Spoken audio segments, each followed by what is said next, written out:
Recently, I've been running a bit of an informal experiment. I have been looking around at different voices and communities, both online and in person, trying to get an idea on a couple different things that have been bouncing around in my head. Just by listening and seeing how people go about some of their thought processes. And it's interesting to see the ones that are very loud and outspoken, and then see the ones that are more quiet and reserved. And having these different perspectives, and there's all these different opinions and all these different reasons that people believe the things they do. All these different ways that are effective for some and effective for others. But what I think actually adds a lot of spice to this entire experiment of mine is that no one experience is the same. This also comes into the world of movies, video games, music, art. You can go to a historic museum with very classical architecture, things that have very clear structure, stuff that we have seen for time and time again. And then you go to a more modern art museum, and it is different. It's odd in some ways, but it has creativity infused into it. It means things that you're not sure of yet. Because it's so new, it's still being currently crafted into what it may represent. But I think what's interesting about doing this experiment is the contrast. And there's something that I think has gotten lost in the weeds without contrast, is just approaching life itself. I have felt that a lot of times I just need to go. I have to continue moving as quickly as I can. I need to absorb as much experience as I can. That way I may be greater, stronger, more wise, more ready. That way I can retire faster, or have the right friends, or make the biggest impact. And then there's the other side of it that says, actually, don't even worry about it. Doesn't even matter. Not a big deal. Just chill. Life is gonna happen. We're all gonna die. And these contrasts that are so interesting. And if the world is separated by black and white, it makes it very hard to sit in the gray sometimes. Because in the gray, there is no one true home.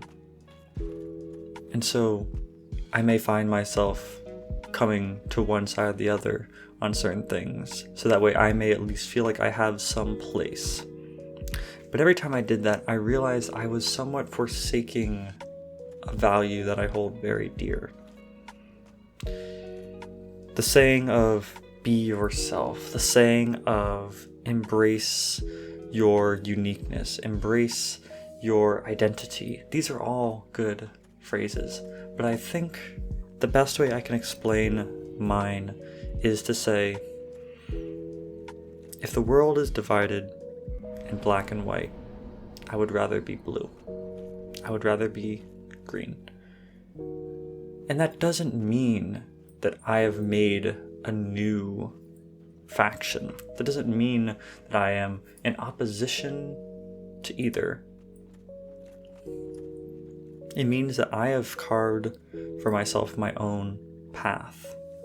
I have found something that is meaningful to me because the black and the white aren't actually paths that most people are happy with. Because the funny thing is that people that are on the black or white, they often flip to the other when they get fed up with it.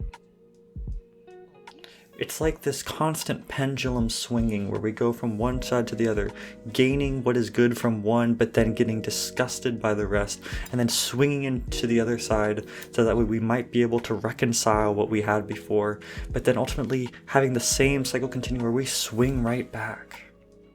But what I realize is that when we have those swings, we take a glimpse, we get a flicker of the path that we are actually looking for.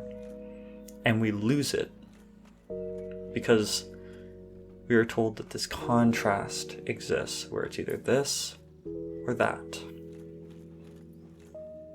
Well,